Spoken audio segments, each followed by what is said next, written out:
Bismillahirrahmanirrahim. Miyobana guna tawbase guna hairibsi guna sida ani thoeba guna he kabira haibama guna he sagira haibama guna he sagira hairisi guna macha sagira haidi gari guna macha aduga kabira hairagana achauba adu guna he sagira guna macha singsidhi kari kari gumba neki tawba kanda afaba thabak ama tawba matamda guna macha singsidhi Allah na kokthok piyaba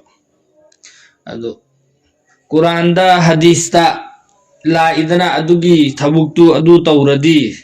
adugi neki du tawradi magi guna kokpi gani na la iba khuding mak singse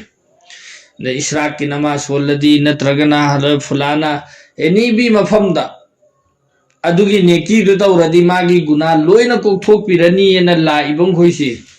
si loina maksi sigi sida ko iba guna si karambano haiba kanda guna he sagira sine guna macha sing sine ko isi do guna he kabira guna achauba si sigi sidi jab tak ke hairiba guna du dagi mana sacche pakke toba taudri fo hai guna do monde shuko ko oy mana neki memum tawrasu neki dugi badla dei guna macha di ko khini adu guna achauba di shuko ko oy jab tak ke guna du dagi pakka toba taudri fo ab toba tauba sidasu aikoina kaigumba toba tauri mena aigi wakhanda di khalleba aina hayeng su hairi guna du natraga mathang su hairi guna do aingonda amtang tawning begi apamba poi aina tawkhiba yaena ai isana thamoi da khalliyaba tawge na khalli natraga tawrakpa yaen su khalliyaba tawning be apamba su poiyaba aduduga aina Allah ai hairi guna si dagi ai toba tawjari matung ama hanna ai si guna si tawraroi na hairasu chinban da hairasu aigi thamoi manung da lairi dudi Allah na ubani na adugi guna du su ko oy toba tawrasu aduga Allah na hairi si toba tawbu matamda kana gumba banda amna guna tawre aduduga mana hairi guna du dagi toba tawkhib taragadi mana guna du suktaw tawram da bugum oirani magi namai amal da hairi guna du mana i hriba do pura muthat kharni magi namai amal da lairoiba goya man hairi guna si suktaw taw da bugum oiganeba adu toba tawbagi damakta toba tawbagi su shartane adu toba tawri mena dum chinda khakta Allah ai am khanna tawroina toba tawrene adu du da su ko oiba toba tawbagi damakta sharta karino haiba matamda aina tawruriba gunado aina tawruriba gunasi bilkul mukammal tor par aigi thamoi sina su yareba ai amak hanna tawroroi se ai khalleba aingonde yamna nungai taba faureba hairi guna ama ing tawrure tawruriba gunasi sigi sidagi aingonde yamna nungai taba su faureba ai thamoi na su khalleba ai amak hanna matung tawbiaba natrena adugi matam du da aina onjal laga Allah da haijare ba yalla aina tawribu gunasi khangna tawrubo ire Allah ai khang tawrubni shaitan gi waswasa dagi shaitan gi dhoka dagi aina khangna tawrure adu ai sigi gunasi ai matung amak hanna tawroroi ai thamoina su chapchana lepe ba ai tawroroi na adu de ai amuk hanna tawroroi aina khallaba matung du da aina Allah da haijare ba Allah na nga ko thok piyo na in kaptan haijare na go ador di inshallah Allah gi zat gi umid ni haire guna du ko khane ba aduna tabida thamoi da tawning ba su po iba adoi matung tawrakhini haiba gi thaja ba su lairi ba aduga toba tawrimen tawra su ko oeba do Allah di ekhoi gi thamoi manung da lairi ba po singsi loin uyeba noin Quran son ba gan di audrane innahu alimun bidatis sudurina yaure yaudabra innahu alimun bidatis Allah di thamoi manung da lairi se aigi thamoi da khallibu wakhan se sigi si su loina uri me Allah di aduna aina kari khallimo karamba mong da toba tawre imu haise sigi su khangeba aduna toba tawbu matam da sharta sisine aduduga guna he सगीरा गुना मचा सिंदी अखोइन नेकी तब मतमद कोखिनी अदुदुगा गुना है कबीरा अचौब गुना दी नेकी तौरसु अम तौरसु जब तक के हाइरिबा गुना अदुदगी माना तोबा तौरगा गुना दु पूरा मुकम्मल थादोक्त्रि फौबा अदु गुना दु सुको को ओए अदोरदि कोक तब तारगदि हाइरि गुना सिंग दो अइना तौख्रिबा गुना सिंग से अइगी नामाय अमलदा अदुम इरगा लैरमेबा अदो हाइरिबा नामाय अमलदा इरगा लैरिबा गुना सिंग दो अदुदो हयेंग अखोइ सिर मतुंगदा अदुगी सजा फंगुनेबा इखोइगे सिर मतुंगदा सजा फंगुनेबा सिरब मतुंगदा इखोइना सजा फंगुबा पामदब तारगदि अखोइना तौखिबा गुना अचौबसिंग अदुदगे इखोइ तौबा तौथोकपा शर्तने तौबा तौरगदि लोइन कोकन हैबसे अल्लाह की वादानेबा अदु तौबतब तौबा तौनिंगाइगी दमक्तदि अखोइ हाइरि गुना दो हल्ला तौररोय हाइबगी अइ थमोइदा चपचाना अम लेपकदमेबा अदु गुना है कबीरा सि करम करम बनो हाइबदो अदु गुना अचौबसि सि करम करम बनो गुना अचौबदि मयाम मनेबा गुना अचौब मयामनी अदुई मनुंगदे आई खितंग हाइरकेबगो मी अमा कक्थटलगा हत्पसि मी हत्पसि अहानबदा मी अमा हत्पा सि गुनाय कबीरानी अनी सुबदा जीना तौबा खंगेदना जीना तौबा इति अरानबा थबुक तौबा नुपागा नुपीगा बगैर किसी निकाह के अरानबा थबुक तौबा सि गुनाह कबीरानेबा अगलामबाजी करना इदी करीनो खंगब्रा नुपागा अरानबा थबुक तौबा यान ताब्रा हरसे नुपागा अरानबा थबुक तौबा सिसु गुनाह कबीरानेबा अदु गुनाह कबीरा हरसी सिगिसि गुनाह की मागी दर्जा लैरियबा किसी को कत्ल करना है तो मीम बुहत्लिसे सिगिसिदा इस्लामी हुकूमत करिगुंबा लैरबदि शरीयत की हुकूमत लैबा तारदि मीम बुहत्लमेने अदु ओइतारगदि हाइरि हत्लमि मीदो अदुगिदुसु सिरिबा मीदुगी इमुंग मनुंगना पांबा तारगदि हत्लमि मीदुसु हातोकदमे जैसमाना हत्लमिबा दुमैना अदुगा सिरि मीदुगी इमुंग मनुंगी मीना कोकथोकपिगेना कोकथोकपिखरे अदुदुना अदु तौतब हत्लो हाइरिमेबा दai zina tau bahirisi guna achoba guna hai kabira harsi desu hena henjan ba guna akan ba guna zina tau bahirisi si shariat harsi kana gumba nupa nupi pakhang lai sabi oiringai de zina tau ramene adu obtaragadi mokhoi da so kore chai chama phudo me chai chama si matamdugi ningthaugi matamgi chai ni khoigi laihre adu noin khangaro adu हाइबदी Yamuna कनबा अदु काइगुंबा शादी शुदा नुहोंगबा yum पालब नुपी नुपाने जिना तौरमेने अदु ओइरगदी मख्वांग फौ फुमजल्लेदना अदुगा लुंगसिगा थारगा हतु हाइरमे दुकी मते अदगी हुजी अहुम सुबदा हाइखिबा अगलामबाजी करना हाइबदी नुपागा गैर तालुक लैनबसे सिगी गुना सिगी चावबै चांगसिदी मागी सजा सि शरीयतना सिदा पीद्री माई सजा से कयाम कन के हेकन आ चिंग मथक तो पुखत लगे इंद्रो या दुगा हातु उसिनी अदुगम बतौरमस अदु की मतिक चावे बसिगी गुना सिना मरम ओइरगा अल्लाह ना पूरा कोमम सो तबाव बर्बाद तो खरमेबा कोमे लूट हाइसी हजरत लूट अलैहिस्सलाम की मतमदा सिगी थबुक सि हौदोरक्रिसि शैतान हौदोहल खरिमेबा हजरत लूट अलैहिस्सलाम की मतमदा गी हौरक्रिमेबा अहान मद नुपा मसक फजबम की शकलदा लाअगा किसान लौ उब मियंगी मनाक्ता लाअगा माना अदुम हुजिकी शैतान सिनो वकाय हौरगा अरान बथबुक्सी तौहल्ले अदु तौहल्ला अदुम हैनबी लेहल्ले अदुदगी मथंग अदुमै तौरगा सिगी थबुक्सी हौरक्रिमेबा अदु सिगी थबुक्सीना मतमदुदा अदुकी मतिक आम ओइखिबसिना आम ओइखरे अदुकी खुंगंगदुदा अदुदा अल्लाह की अजाब सी करम में थारखी है मतमदा हजरत लूत अलैहिस्सलाम दा हाइरे नंग खुंगंगदुदगी थोगोना माना खुंगंगदुदगी थोगखर मतुंगदा हुजिकी थबुकसी तौरि मीसिंगसी फरिस्ताना हजरत जिब्राइल अलैहिस्सलाम सिनामाई मसासिना लेबाक मखासिदगी पूरा थांगतलगा आसमान मथक योबो थांगतेदना अदुग मथक मखा ओंथो नमजलगा हटख्रिमेबा लोइना ꯑꯗꯨꯛꯀꯤ ꯃꯇꯤꯛ ꯀꯟꯕ ꯒꯨꯅꯥꯅꯦꯕ ꯃꯔꯤ ꯁꯨꯕꯗ ꯌꯨ ꯊꯛꯄꯁꯤꯁꯨ ꯒꯨꯅꯥꯍꯦ ꯀꯕꯤꯔꯥꯅꯦꯕ ꯌꯨ ꯊꯛꯄ ꯍꯥꯏꯔꯤꯁꯤꯗ ꯌꯨ ꯈꯛꯇ ꯅꯠꯇꯦ ꯅꯤꯁꯥꯒꯤ ꯊꯕꯛ ꯁꯤꯖꯤꯟꯅꯔꯤꯕ ꯍꯥꯏꯕꯗꯤ ꯖꯤꯁꯀꯤ ꯋꯥꯖꯥꯗꯒꯤ ꯃꯥꯒꯤ ꯃꯀꯣꯛꯁꯤ ꯉꯥꯎꯗꯅ हाइनी हाइरोय खंगदबदा तौरिबसिंदो फोर कापो ओइरो गुली चाबो ओइरो यू थकपा सि निसागी थबक सिजिनरि सिंगसि सिलोइनो गुनाहे कबीरानेबा मंगा सुबदा हुरानबा सि शरीयत मखुद का ओहाइरिबे अदुकी मति कल्लेबा मंगा सुबदा हुरानबा तरुक सुबदा किसी पर तोहमत लगाना है भी कहीं मराल लेतब मीसे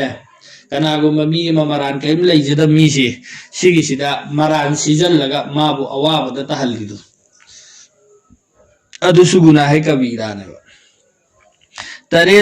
सुबदा सच्ची गवाही को छुपाना करिगुम मफमदा क्राइम अचोबम थोएबा क्राइम अचोब थोकपसिदा अइना खंगहौवेबा उहौवेबा अदु तौबतब समना हाबद मीयमदा जुल्म तौरेबा अरानबा तौरेबा समना हाबद मीयमबु हलम्मे अदु हलम्बा हबत नतने एनीबी क्राइसिस अचोबम थोए अदु आइसि खंगेबा सोमगिसिना लालिमी हाबसि खंगेबा अदु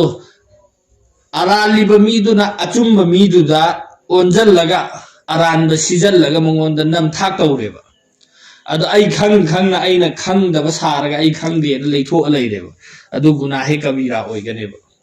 मरमदि अरानबा मीदुना अचुम्बा मीदुदा चुमसु चुम्मीबा अदुदा अरानबा मीदुना ओंजलगा मंगोंदा लाकनबीबदा अदुगी मतमदुदा अचुम्बा गवाही पीरगा आइना मासी लानबनेना मासी अरानदा साबित तौहनबा सि जरूरीनेबा अदु कैगुंबा अदु आइना लोचलगा तौगे तौचनेन खंगहंद्रेने अदुसु गुनाहे कबीरानेबा निपान सुबदा जूती कसम खाना जूती कसम खाना है करीनो खंगना ऐसी लालेबसु खंगीबा अदो नहक्तंग दुगी हिंगबा ngamningai कसम जाबदो सिसु गुनाहे कबीराने कसम सी कैगुंबा आइना अरान मोफमदा कसम जारदी कसम की कफारा आइन लेदिमेबा अदु कफारा पीद्रिबो यारोइदोरमे अदुदी कसम की दिलु खरबजानी एताई कोई इलाई लाइन ओला नते कसम नते बिला नते न लोनरी सिंगसी अरान मोफमदा आइना हाइरु तारदी अदुदुगी आई अहानदा कसमदुगी कफारा पीगदमे अदुई मथक्ता अमका तोबासु तौगदमे कसम की कफारा पीद्रिबो यारोय अदु कसम जाबा हाइरसी अल्लाह की ममिंग लौरगा कसम जाबा सिसे कसम जाबगी सो खोइना वल्लाह हाइरिसी सिसु कसम नेबा अदुदगी बिल्लाइन हाइरेने अदुसु कसम नेबा अल्लाह की ममिंग की साता अखोइना कसम जाबसी सिगिसी कसम जाबा अरानबा अचुम्बदा चारे अदोरदि कैसु कायदे अदुगा अल्लाह की रसूल नदि हाइरमेबा वही खुदिंगी कसम जारे मीदो मान हाइरको वा थाजरुनो मा अरानबा मीनी मचिन थीबा मीने न अल्लाह रसूल न हाइरमेबा वही खुदिंगी नते कसम नते कुराम नते अदु नते वही खुदिंगी कसम जारे मीदो मान हाइरको वा लौन हाइब कसम सिदी उपाय लेरक्तरबा याद्रबा मतमदा त चाबा अदोरदि थोइना कसम चादबा मीना अमतंग कसम फटौ जारकपा कांदा मिपुंग खुदिंग न मान हाइरे वादु थाजनेबा वादुगी ताकीद ओइनिंगाई दमकता कसम चाबा अदु नतबिदा वही खुदिंगी कसम चारदी मचिन थीबा मीने न हायबा न कसम कोइसा चाबे यादे अचुम्बो ओरसु अचुम्बो आदु हायबा अदुगा आइगी वासी कैगुंबा अरान मरेन हाइ खितारगदी लान खितारगदी अदुदगी अमांगु थोगा कदम मतमदो अदुद मीदु थाजनिंगाई दमकता कसम चाबा अदु गुंबा मतमदे याय अदुगा अरान मफमदा कसम चारदी सि गुनाय कबीरानेबा कना मापन सुबदा कना गुंबा मी की पोचे मुनबा ngam mingonda gi posi mullene pirona mulludo amana lona lawba haibdun tongali ko sina mangonda gi ngammena aina munba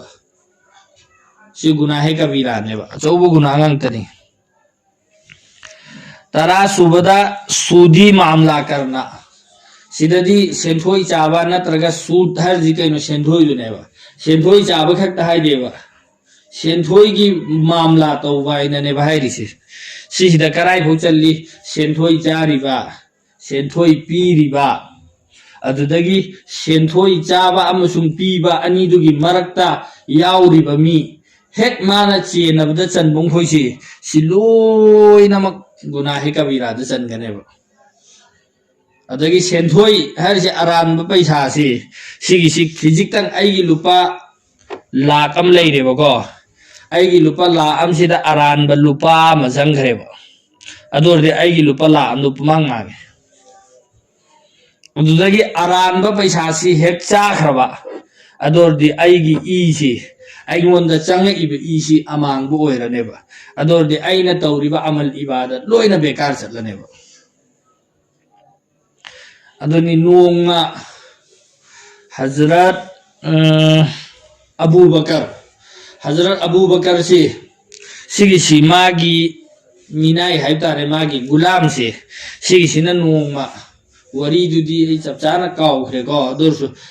सबलपना सुमैदने माई गुलाम मागी मीनाई सिना नोंगा करी पूरा लाकपा पोट खरा लैरा पुरकपा अदा हजरत अबू बकर सिना चाखरेबो पोसे पुरकपदुदे हेक्ता चाखरेबो अदो चाखिबदा माई गुलाम सिना हंगेबा हजरत नहल्लम खोइदे आइना पुरकपा पोसी नहाकना कराइदैनो करिगिनो करमैना पुरइमोना अदुम हंगी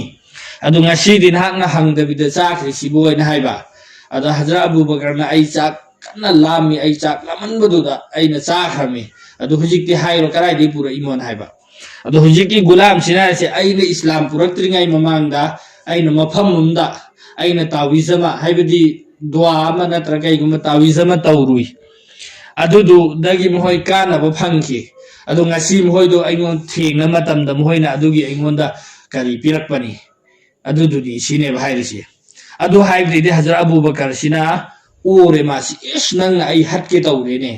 गन हाइरगा मासिना ओरे ngसाइगी चाक लांबा मतमदा खिजिक्तंग चाखिबदुदी पुक्की काजिलमदा ताजल लैखरेदना अदु माना मखुत थिनजल्लगा ओथोकपसि होतने ओथोकपसि ओबसि यादरेबा दai चाक लामिङाइदा खितंग जांखिबदुदी कराइ थोगकनि ओबदा थोगो याद्रे अतै मथासि सारे मीना सुमै स्वाइरे नंग इसिंग मैम थक्चल्लो अदुगो ओइना अदुमै तौदु माना अमके इसिंग सि मैम थक्चल्लेदना अदुगो चाखि खोइदु लोइना हेक मरुम फु लेमहुदबं कोइ ओथोएबा अदु मान मिनाइ दु नंग आई हटके तौरमेने ना हायबा अदि अमांगो पोसि खजिक फाउबो मोइगी चखाउदा तहनबा पामदेबा अदु आइखोइसु चमाने आइखोइगी चखाउदसु कइगुंबा अमांगो पोट मचिएत अम हेक ताखिबा अदोरदी लोइना आइना तौरिबा अमल इबादत खुदिं लोइन बेकार ओइदरुबेबा अदुगी मनुंगदा ngसाइगी सुदी कारबार सेंथोइगी कारबार तौरिबा सेंथोइ चाबा सेंथोइ लौबा सि पुम्नमक्सि सिसि लोइना हरामनेबा अदो आइखोइ हुजिकी मतमदा बिंगदा थबुक तौरिसि बिंगदा तौरिबसि सेंथोइगी थबुक ngangtनेबा बिंगदा तौरिसि नत्रो बिंगदा तौरिसिंसि एमना सेंथोइनेबा मरमदि बेंगदा पैसा थमिसि सि मिंगोंदा अमुक लोन पीरिमेबा लोन पीरिसि सेंथोइनेबा अदुना शरीयत हाइरसि कनागुंबा मी मुसलमान अमा बेंगदा थबुक तौरेने अदु बेंगदा थबुक तौरगा माना माई पैसा दु चाबा यादेबा बेंगदा थबुक तौरगा अदुगी फंगिब तोलोब दु चाबा यादेसि अदोरदि करिगुंबा खंगदबै तौख्रेने अतै इनकम अमफो लैत्रे अदोरदि हाइरिबदु मा तौजल्लो खंगकपगा अदुदुगा अतोपा थबुक अमा बेंगी थबुक सिनतबदा अतोपा थबुक अमा थी नौसिने यारसे अदु बेंगी थबुक तदि तौगन मरमदि बेंगदा तौरिसि सेंथोइ लौथोक लौजिन लोइना सेंथोइगी ngangtani अदुना सिगी ngसाइगी सूद सेंथोइगी मामलादा चल्लिमेबा अदुना माना बेंगदा थबुक तौरदि सेंथोइ पिहनबदसु सेंथोइ लौबदसु मा लोइ मतेंग पांगेदना अदुना बेंगदा थबुक तौरगा चाबा यादेबा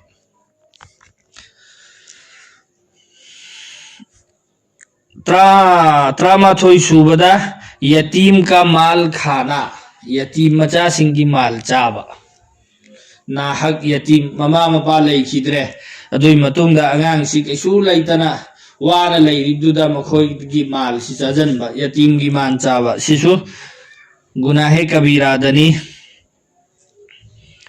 अदुदगी अमका रिश्वत लेना ngसाई सूदी मामला करना इना ममांग सो हाइग्रेद्रा अदुना हुजी किसिंग दु लोइना मक चनग्रे सेंथोईगी अदुदगी सुम बसिंग दु अदे अमक रिश्वत लेना है रिसी कईगुंबा पोट लमा आइना लौबा मतमदा अदुगी सेंथोई लौबुदु सिक तोंगाना अमुक लाइबि रिश्वत लेना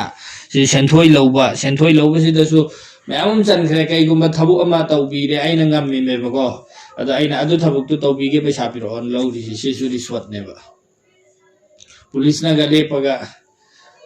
नंग अदु तौरदी नंगी अदु थबुक तो आई तौबीगे लुपा अदु पिरो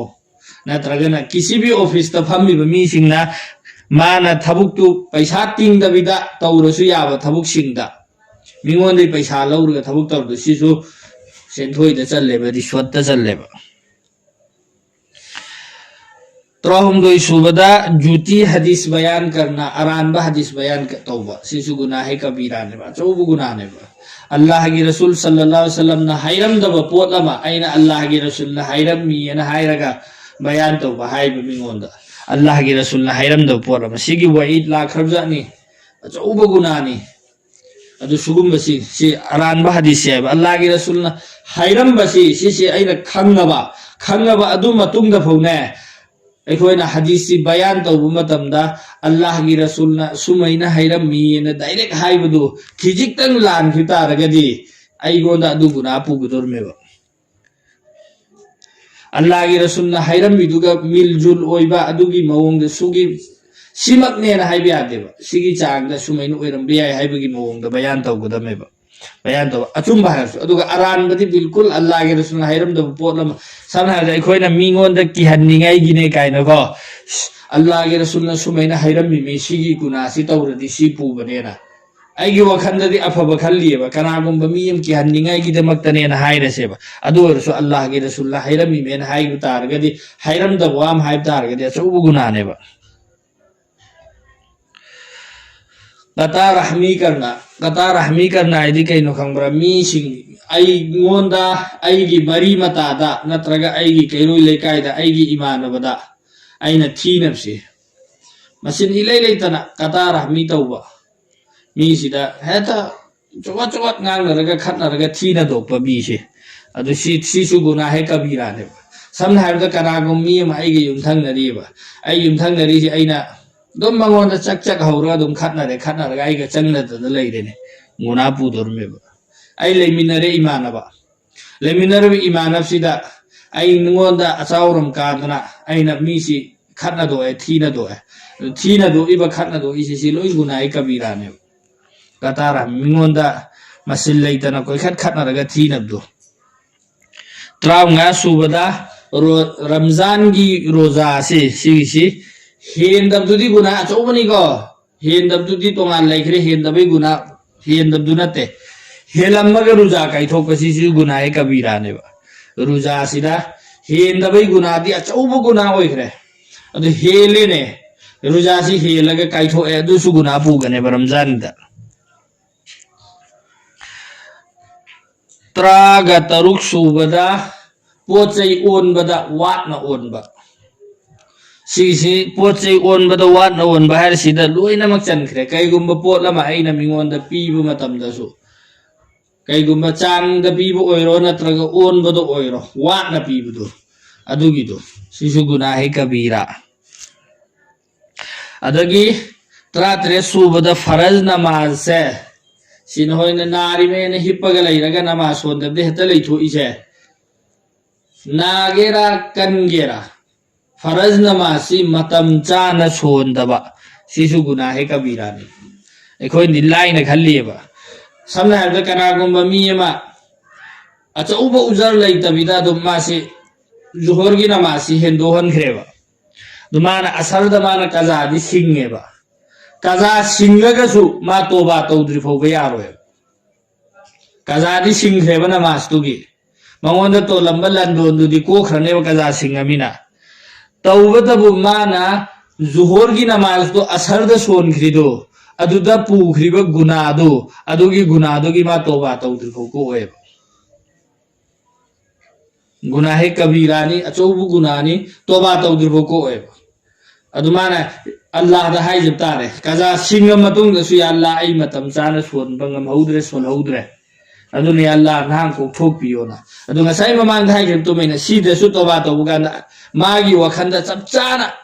yin sigini asi tawrda mi sigi matung de ai namas matam amu phoba matam hendo henjin nai na solaroi mai mai matam da solage na chap chana niyat tawra matung da adui toba to gudur me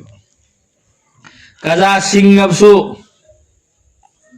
magi kari tawdri phaude guna ko oy aduni zakat pi daba zakat faraz oy ra matung da zakat pi daba sisu guna hai kabira ni adagi kisi sahabi sahabai kiram Allah ki rasul ki sahabai kiram singsi sigi sida aran bawa sijinna sisu guna hai kabira adudagi kun subada jadu tawba mingon da jadu tau jan budo sida is ekoi manipur de hujik chat nabi sikari no hai kanda kana gumba mi ma khitang hai di indre du di mangon da tabi samte ijan biu mangon da kari tau jan biu mangon da si tau jala si jadu tau jali ba jadu ki thabuk tau rim koi si loina gunai kabira ne ba khwai gi maru oi bana khoi ge chana ba kari no quran solaga kautho han khiba Quran si ya tawre dana aduga kauthohan kiba gunahe kabira ne ba adu sidi toba tawru su ko kadamte kauthohan grabdi kautho khripo to hallaga ya tawjan gragadi phare tawjan dabida adugi halatta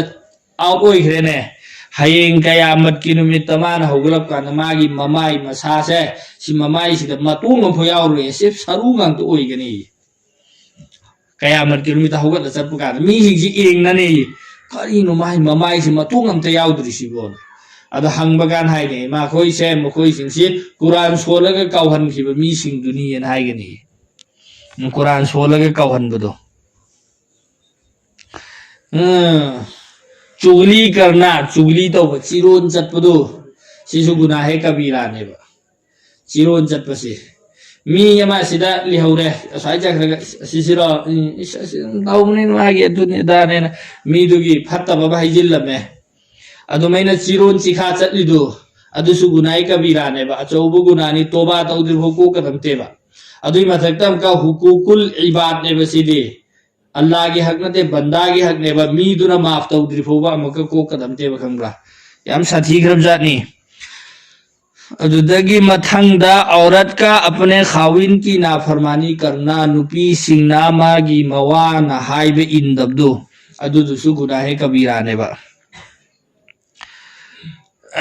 अल्लाह की जात और सिफात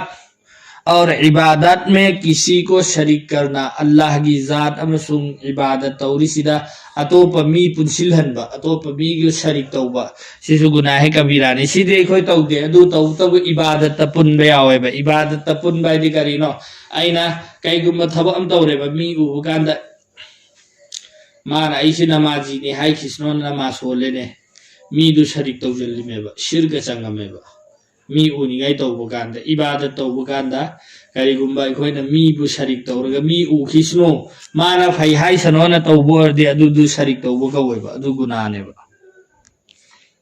अरोय बदा चिन्थीबा ख्वाइगी comment होइना नखोइ मरक्ता चटनरिबा करिनो चिन्थीबा से अमक्तंग तौसिननखरेने हाइजिननखरेबा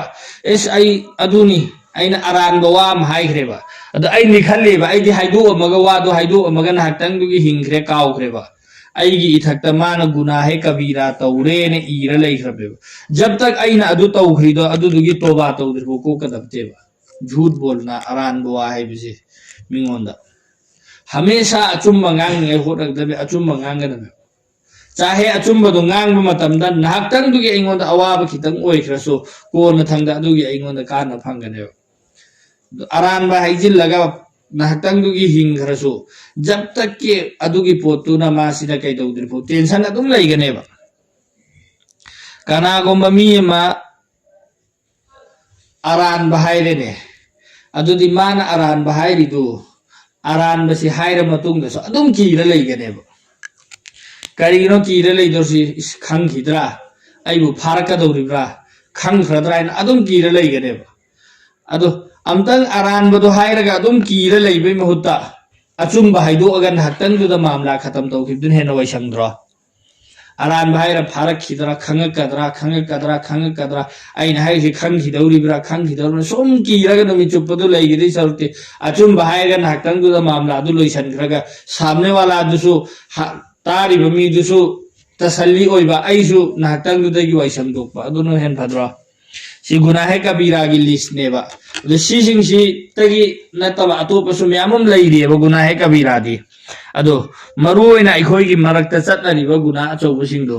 अदो सी तोबा तौद्रिफौ को ए ममांग हाइख्रदनि तोबा चपचाना थमोइ सेंगना आई सिगी गुना से अमक हन्ना तौररोइना तोबा तौद्रिफौबा सी गुना सिंग को ओएबा